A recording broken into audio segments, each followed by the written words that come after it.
Dear students, welcome to this lecture on the techniques for strategic analysis. In the last lecture, we had talked about two techniques, that was BCG matrix and the Ansov grid, and now we will be talking about the GE planning, 9-cell planning grid, as you can see. Now, when we are talking about this grid, what happens in business? We are talking about strategic choice, we are talking about strategic analysis. Like in our personal lives, in businesses also, there's not unlimited resources. Resources are always limited, funds are always limited, and whatever our priorities are, we try to allocate funds according to them, those priorities.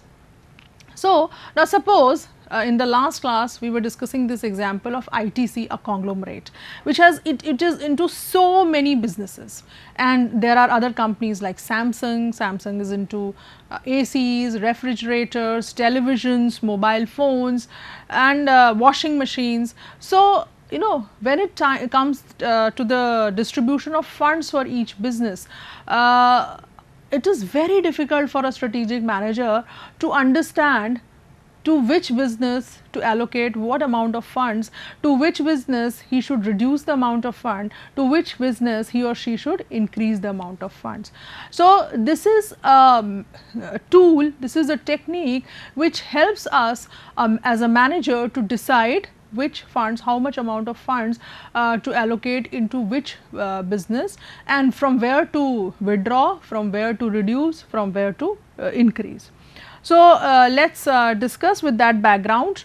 And in the business world, the problem of resource scarcity affects the decisions the companies make. That is what I have just told you. With limited resources, but many opportunities of using them. So, the resources are limited, but there are a lot of options in which you can use those funds. So, when you look at the options, you feel, okay, this is also good, this is also good, there also you require funds, here also you require funds. So, it creates a kind of a confusion. The businesses need to choose how to use their cash best. So, the GE 9-cell planning grid strategy tool offers a systematic approach for the multi-business corporation to prioritize its investments among its business units. So, from where it was developed? You must have heard of this company called General Electric Company, or the GE companies, from where the name also has come. So, it was also managing a huge portfolio of businesses.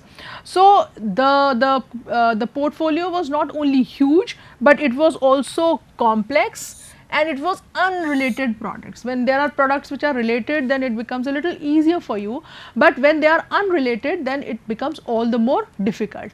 So, it was not satisfied about the returns from its investments in the product. You know, once it was putting X, Y, Z amount of money in different businesses, it was not satisfied with the returns it was getting. So, somehow the other managers were feeling that there is some mistake which they are doing in the allocation of funds, because of which the investments which they are making are not giving the right kind of results. So,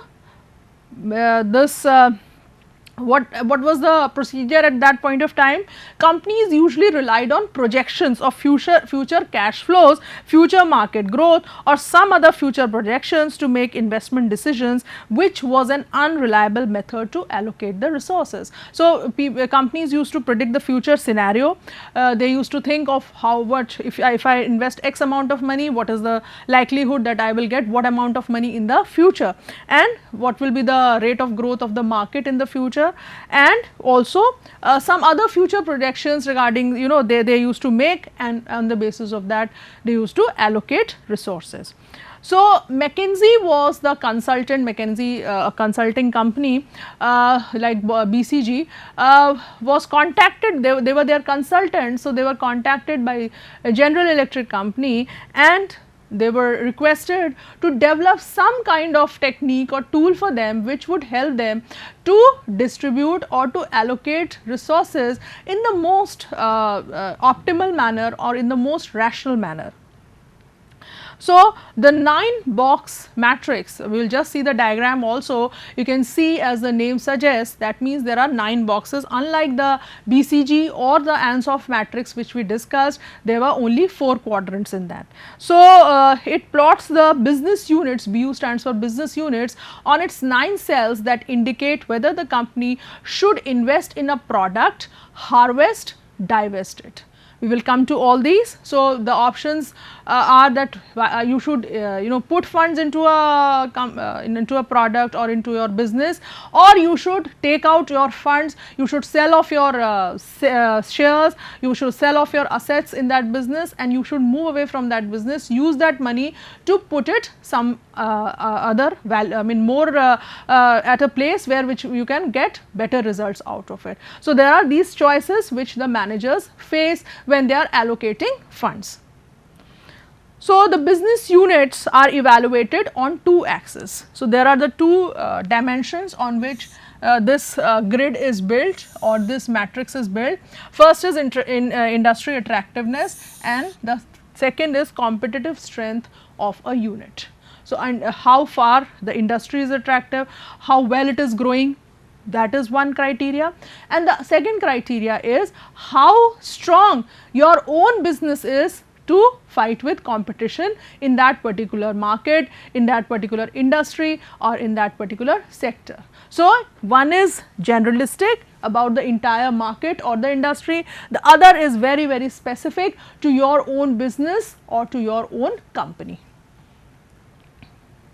So, industry attractiveness consists of many factors that collectively determine the competition level in it.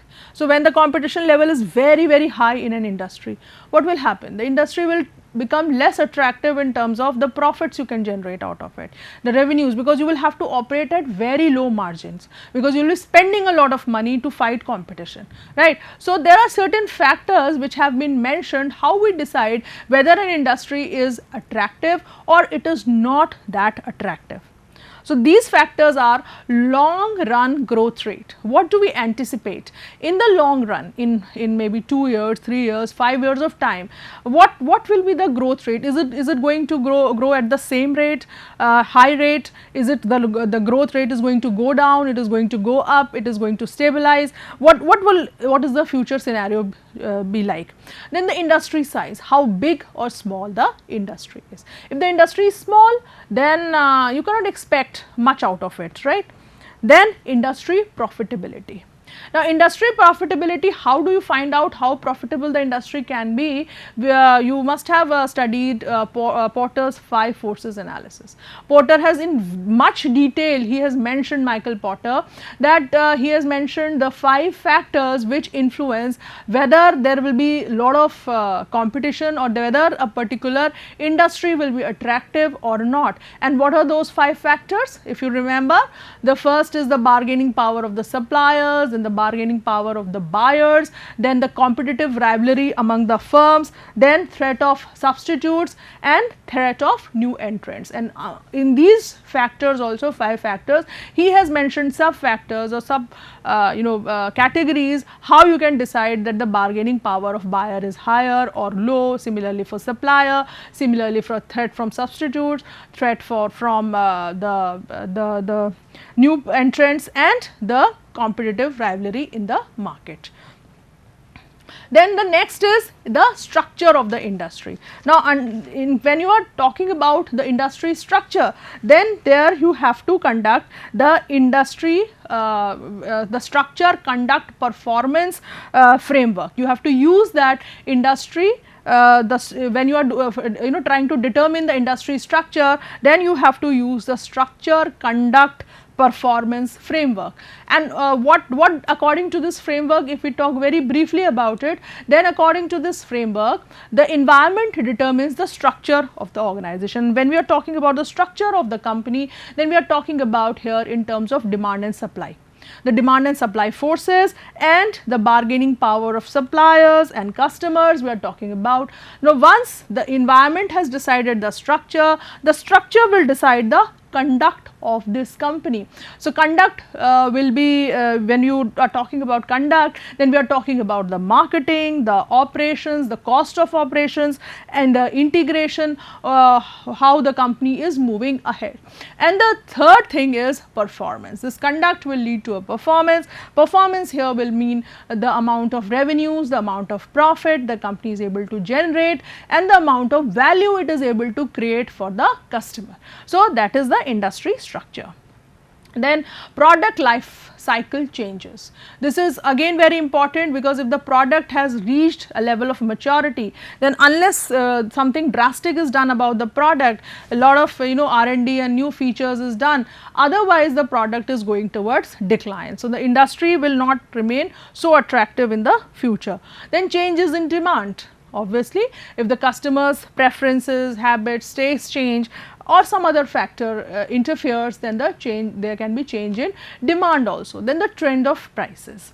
The price of the product, whether it is on an increasing trend or whether it is on a decreasing trend, also will determine the industry's attractiveness. Then macro environment factors. Macro environment factors like political, legal, economic, demographic factors, technological factors, which impact the entire industry, not a single company or a single business, but they impact the entire industry as such. Then seasonality.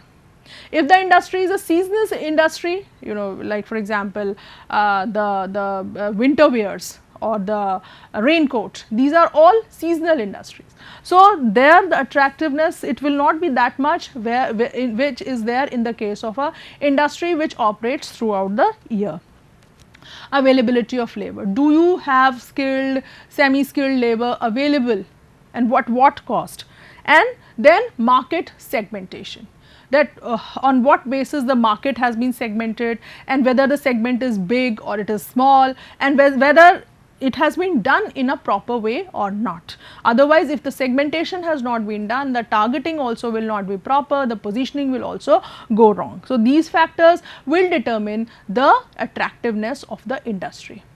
The other dimension on which we are building this grid is the competitive strength of a business unit. Now, we are talking about our own company, our own product, our own business. So, the first thing is how strong our business unit is will depend on its total market share. Though the entire what is the market share we have, and second is what is it in relation to the competitors. Are we having the highest market share or are we having the lowest market share? Then the strength of the brand. How far customers can identify your brand, how far they prefer your brand over the competitors, how quickly they are able to recall the name of your brand. If I say soft drinks, what comes to your mind first?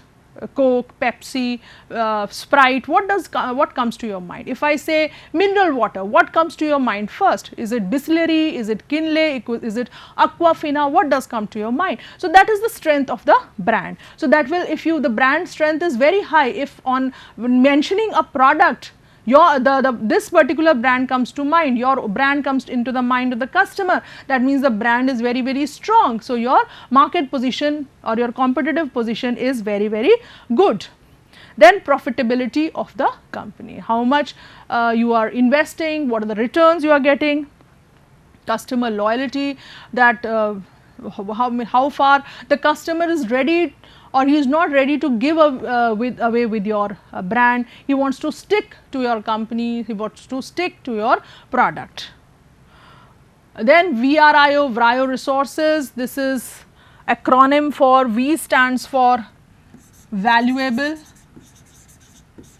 What kind of resources you have. Now, these resources not necessarily have to be in terms of money, they can be in terms of technology, they can be in terms of a very good location, they can be in terms of very good and qualified people, it can be in terms of retention of very, very experienced people. People are working with you for the last 20-30 years, they have not left your organization. So, these are very, very valuable resources. Then the R stands for rare. whether the resources, if every company has that resources, if every company has a good location, if every company has very qualified and talented people, then it is a valuable resource, but it is not a rare resource. Then I stands for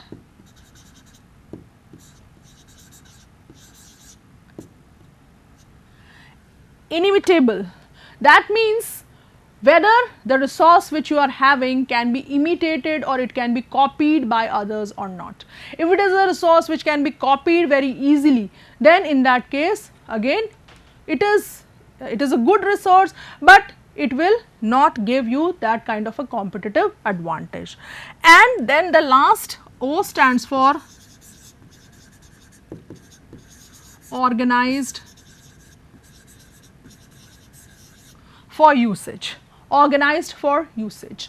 Now, organized for usage means you have very good resources, but does your processes, does your systems, does your management philosophy support those resources or not? Do you have systems in place to get the maximum out of those resources?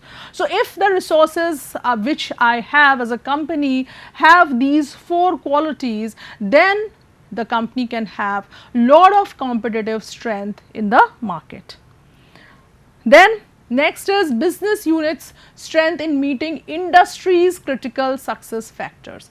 There are certain industries, especially say for example, if we take FMCG companies, FMCG industry, and here distribution would be the most important. If you are able to reach the last person in the market, and you are able to cater to people in the remotest part of the country, then that will be a very critical success factor, because production everybody is doing, products are almost the same.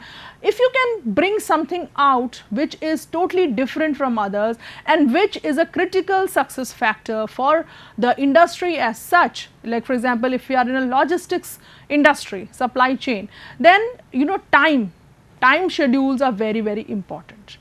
If Amazon says that this product will be delivered to you on this day between this time to this time, and it is delivered exactly as per the schedules they have given. So, they belong to an industry where time schedules are very important, and that is why they have been able to be so successful. So, what are the factors which determine success in our industry, and if our unit is strong in those factors, then it will have lot of competitive strength in the market. Then strength of the value chain, yes, very important. So, value chain we have been discussing almost in every lecture, whether your suppliers are reliable, whether they give you good quality product at the timelines at which you desire from them, or whether your distributors are reliable, whether the retailers are motivated to sell your product, they are in line with your philosophy. Then if the value chain is very strong, then also it is a strength for the company. Level of product differentiation. If your product is a me too product, like there are so many biscuits in the market, you also introduce a biscuit which is quite similar to them. So, then there is no differentiation.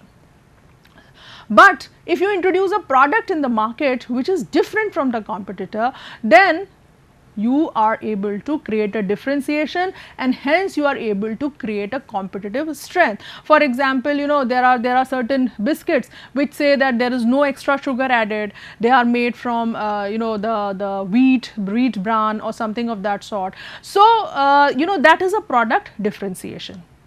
Then production flexibility.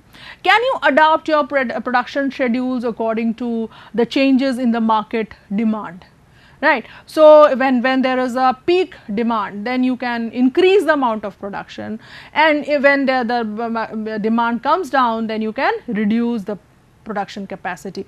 Can you do that production, and how quickly your production team is able to adapt to the requirements of the R&D team. So, for example, if the R&D team comes with a new feature in the product and the production team says, hold on, if you will have to wait for at least 3 months, then only we can incorporate it. In 3 months time, any competitor can come with that feature in the product. So, if you wait, if you spend time in in a very competitive market, you are likely to fail. So, in that case, production flexibility also is very important factor in determining the strength of the business unit. So, now we will discuss the two factors we have already discussed in detail, the two dimension on which this grid is based and how these 9 cells have been created. So, the GE McKinsey matrix, also known as the 9-box matrix, it is also known because it consists of 9 boxes, because in the graph there are 9 boxes where the product or the businesses can be plotted. Once the product is in its place, the strategy for the product can be decided. So, once you are able to plot that which product will go at which place in the grid, you can easily find out, or you can easily decide which strategy is to be followed for which product. So, basically there are 3 strategies, there are 9 boxes, but there are only 3 strategies in this grid, and these 9 boxes are covered by these 3 strategies. 3 boxes for one strategy, 3 boxes for the second strategy, 3 boxes for the third strategy. So, this is how a blank grid would look like. There are the 2 dimensions, strength of a business unit or a product. We have discussed it in detail, and then this is the industry attractiveness. So, the 3 strategies, how they will be plotted on the grid, we will discuss after this. First, we will take a look at the 3 strategies in the GE 9-cell planning grid. First is grow. Now, as the name suggests, the strategic business units or the products which are classified in this category attracts various companies' investment. The company allots maximum funds resources to these businesses or these products, because there is an expectation, there is an anticipation of higher returns, higher cash flows in the future. These investments should be split into categories such as, now when these businesses or these products are being allocated cash or funds, then how it should use. For example, your unit has got X amount of funds from the corporate allocation of funds. So, where you should use them? The funds have to be divided into R&D, some part you have to keep in R&D, some part in acquisition of other SBUs, because this is the part of the business where maximum funds are being allocated, because you are expecting higher returns in the future. So, you have to focus on the growth of it, then extensive advertisements and promotions, and expanding production capacity, because you expect in the future the activity is going to increase, the scale of operations is going to increase. So, you will be requiring more output in the future. The second strategy which is a part of this grid is hold or selective. Now, SPUs that have a lot of ambiguity fall into this category. Like in the BCG matrix, we had discussed question marks. Here also there is a, like on the signal, traffic signal, there is an orange light. Neither it says you have to stop fully, it says you have to just switch on your ignition, but you have to wait. So, similarly here also it is a hold or a selective strategy. You are not very sure of what has to be done about these. So, they are usually only invested in if there is any prospect of competencies in managerial and corporate capabilities, and if companies have any money left after investments in grow business units. So, very clear it has been mentioned that in the first go you will not allocate any funds to these ambiguous units where you are not very clear that what is going to be their future. In the first go, no allocation of funds. If after all those units in which you think that growth strategy will be applied, any funds are left, then you will spread out among these hold or selective units, right. So, this is how we look at this. And the third is harvest. You can understand harvest means cutting off, right.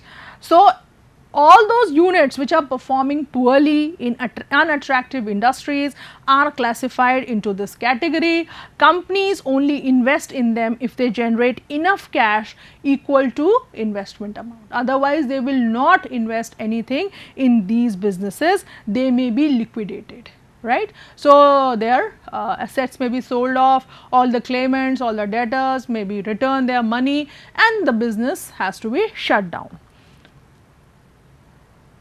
So, now again we look at the diagram of the GE 9 cell planning grid. Here we have taken market attractiveness, here business unit strength, and as I said, here we are going from low to high, here we are going from high to low, and as I said, there are 9 boxes, but there are only 3 strategies: hold, grow and harvest. Now, you can see that these 9 boxes are made up of, and on the basis of color also you can identify the green, all green boxes will be the grow strategy, then all these light blue boxes will be the hold strategy, and all these mauve color boxes are for the harvest strategy.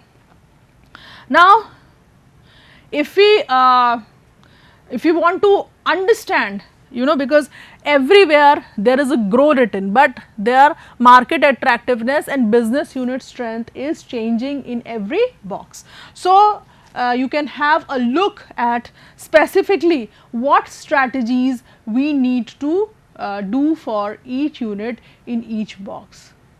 So, first, as the G matrix says, that you have to allocate funds for all the units which are there in the grow part of your matrix, and then you have to move to the, if any cash is left, then you have to move to the hold or the selective units, and then if you feel that otherwise you do not need to invest any funds in the harvest units, but if you feel that investing funds in these harvest units can bring you equivalent amount of whatever investment you have done in these business, can help you to get back that, then you can do it. So, in terms of, if I give you an example, then if I analyze, then if we take the example of Patanjali, then in Patanjali grow, if we talk about grow units, this is my own analysis, you can have a different analysis from this. If we talk about grow, then Patanjali Dantkanti and honey, Patanjali honey and ghee will come under the grow part. If we talk about the hold part, then candy, fruit juice and medicines will come in that. And if we talk about harvest, then home care category, like agarbattis, dishwash bar, these will come in the harvest part, because there is a lot of competition and there are very superior products also in that category. So, I hope you have understood all this. Thank you so much.